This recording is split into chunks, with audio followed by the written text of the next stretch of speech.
तो उन्होंने उसी वक्त हमें आदेश उन्होंने दिया। उन्हें महसूस हुआ कि पार्टी के साथी कुछ कहना चाहते हैं, तो और आप उनके बीच में जाकर उनकी बातों को सुने। हमें अच्छा लगा। अभी पंचायत अध्यक्ष मोहम्मद आलम जी बोले, प्रखंड अध्यक्ष दानिश इकबाल जी बोले, प्रकोष्ठ के अध्यक्ष मंसूर आलम जी बोले।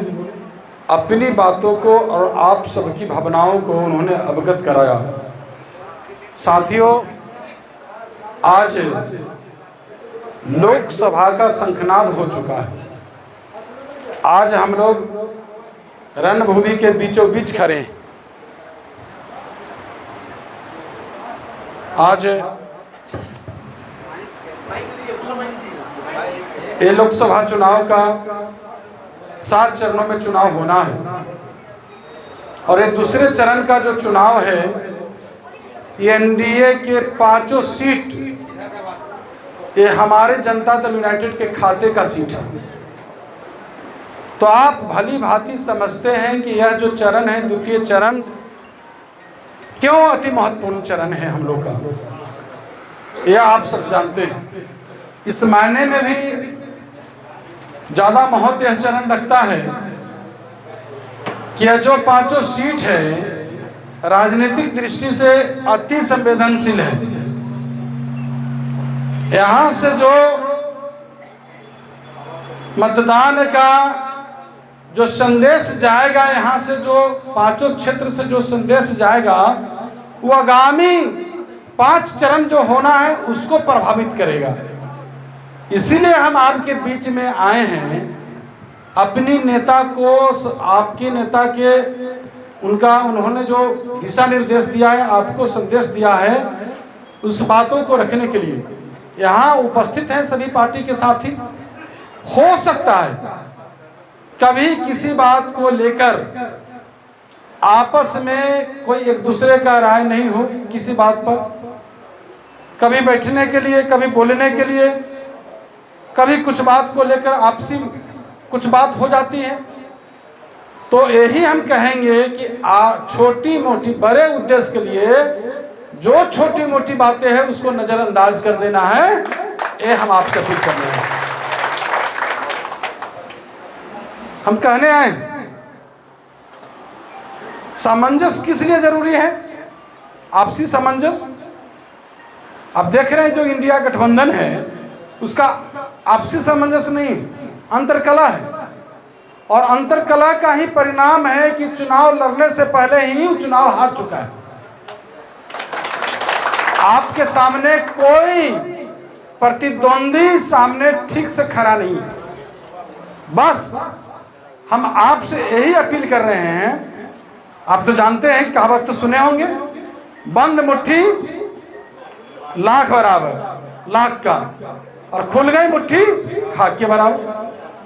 तो ये जो हमारे 5 घटक दल है हमारा पार्टी का, ये एनडीए का, ये 5 अंगुली है, ये हाथ का अंगुली, ये जब आपस में जकड़ जाता है तो ताकत बन जाती है। और ये ताकत जो है ये लोकतंत्र विरोधी को चकनाचूर करने का ताकत है।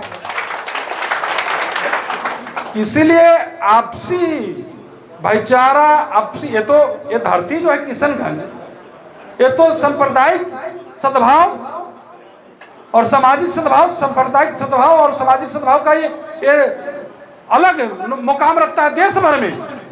इस धरती को तो हम सैल्यूट करते हैं कि आज तक अपने को कलंकित नहीं होने दिया यह धरती। लोग कहते हैं कि इतने संख्या में अल्पसंख्यक है, यहाँ हर जाति, यहाँ सिख जो है, हिंदू मुस्लिम सिख ईसाई, सबका ये धरती है और सब लोग यहाँ इतने आपसी प्रेम के साथ रह रहे हैं। तो हम तो इस धरती से हम लोग सीखते हैं। यहाँ का जो ये तो दोनों बॉर्डर, 2 देश का बॉर्डर है, नेपाल और बांग्लादेश, और 2 राज्य का बॉर्डर है। ये तो अनोखा है ना। यहाँ सांस्कृतिक क्षेत्र में, सामाजिक क्षेत्र में, ये व्यवसाय के क्षेत्र में ये किशनगंज अपने आप को अनोखा है। इसलिए हमें पूरा विश्वास है जो आप लोगों ने मांग किया था, यहाँ हम जब आए थे इसके पहले कर्पूरी चर्चा में, तो आप लोग का एक सुर से मांग था मास्टर मुजाहिद। तो मैंने माननीय मुख्यमंत्री जी को अवगत कराया, यहाँ के लोगों का बात पहुंचती रही और आपके मांग पर माननीय मुख्यमंत्री जी ने मास्टर मुजाहिद जी को दिया। तो ये आपकी संगठन का सबसे बड़ा दायित्व बनती है, जिम्मेदारी बनती है। जो पिछले बार हम 39 सीट पर सिमट गए थे, 39 सीट पर एक सीट हमारा चूक हो गई थी, इस बार 40 के 40 अपने नेता के झोली में देने का काम करिए। यही हम अपील विनती करने आए हैं। देखिए भाई, पहले कोई देखता नहीं था, जानता नहीं था आप क्या कर रहे हैं। आज हम जानते हैं, एक एक प्रकोष्ठ के अध्यक्ष बैठे हैं जो छात्र का, हम सभी प्रकोष्ठ के जो यहाँ अध्यक्ष बैठे हैं, प्रदेश अध्यक्ष बैठे हैं छात्र का, हम इनसे भी कहेंगे कि अपने प्रकोष्ठ के अध्यक्ष को बोल दीजिए। तमाम प्रकोष्ठ के अध्यक्ष और पार्टी के जो भी साथी हैं, सब लोग पर नजर है। सोशल साइड और डिजिटल जमाना है, हर लोग का पता चलता रहता है। ऐसा नहीं समझिएगा कि हमको मालूम नहीं होता, एक एक चीज का खबर होता है, एक एक चीज की बात जानकारी होता है। हम तो सीधा कहेंगे ये दो धारा की लड़ाई है। एक धारा के नेता कौन लोग हैं उसके बारे में बहुत ज्यादा बताने की जरूरत नहीं। वो कहते हैं माई समीकरण, बता दीजिए ना कि माई समीकरण उनका कहाँ है, कहाँ ध्वस्त हो गया माई समीकरण।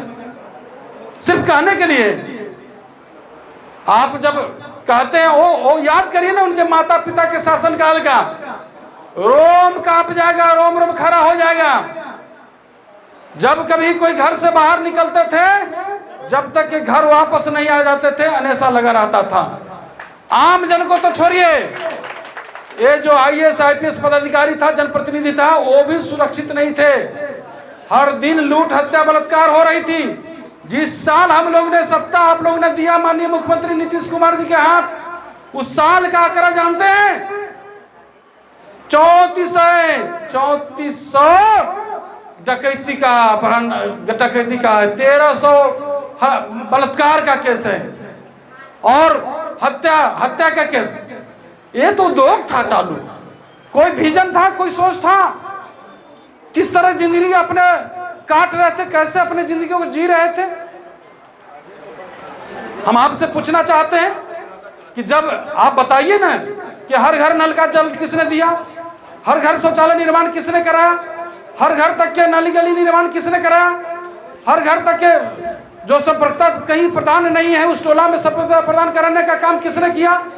वो ऐसे जगह सड़क निर्माण कराने का काम किया जहाँ की बहू बेटी कभी 4 चक्का से घर नहीं गई होगी, कहीं भी बुजुर्ग बीमार पड़े होंगे तो खाट पर लदा कर गए होंगे, वहां भी सतता लीज लेकर, जमीन लेकर 4 गुना सर्किल वैल्यू से अधिक राशि देकर सड़क निर्माण कराने का काम करते हैं। तो काम की चिंता नहीं करिए, आपके दुख सुख में हमेशा भाग लेंगे, तत्पर तैयार रहेंगे।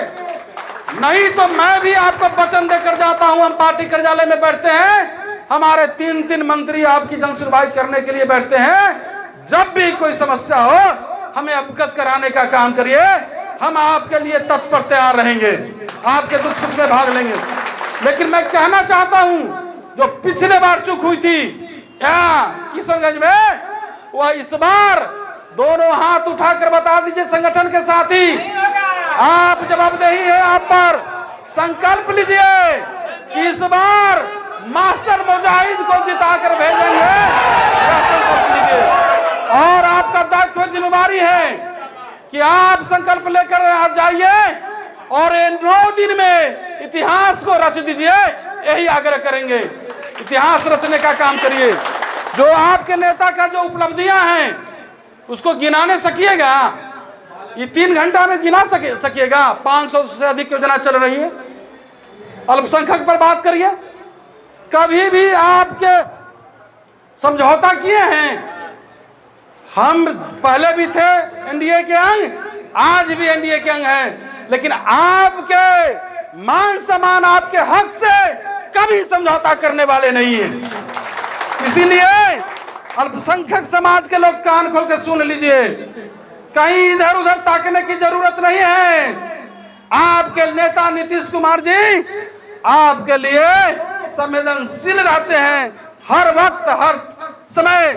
300 साल के 365 दिन, महीना के 30 दिन और दिन रात के 24 घंटा जब जरूरी हो अल्पसंख्यक समाज के लिए वो तत्पर तैयार रहते हैं। इसीलिए कोई साथी, सिर्फ मैं अल्पसंख्यक समाज को ही नहीं कहते हैं, और जो पिछड़ा हिंदू मुस्लिम सिख ईसाई सबके लिए कहते हैं कि सभी जाति धर्म से ऊपर उठकर हमारे नेता ने सब समाज के सभी ताने बाने को मजबूत करते हुए जो उन्होंने विकास की पटरी की गाड़ी दौड़ाने का काम किया है, तो उनके हाथों को मजबूत करने के लिए आप अपने उम्मीदवार को, सिर्फ इनका जीत नहीं होगा, ये जीत जो होगी नरेंद्र मोदी जी की, चिराग पासवान जी की, उपेंद्र कुशवाहा जी के, जीतन राम मांझी जी का, नीतीश कुमार जी का, आपका, हमारा, आपके बच्चे का, आपके भविष्य का, नए बिहार बनाने का, नए भारत निर्माण करने का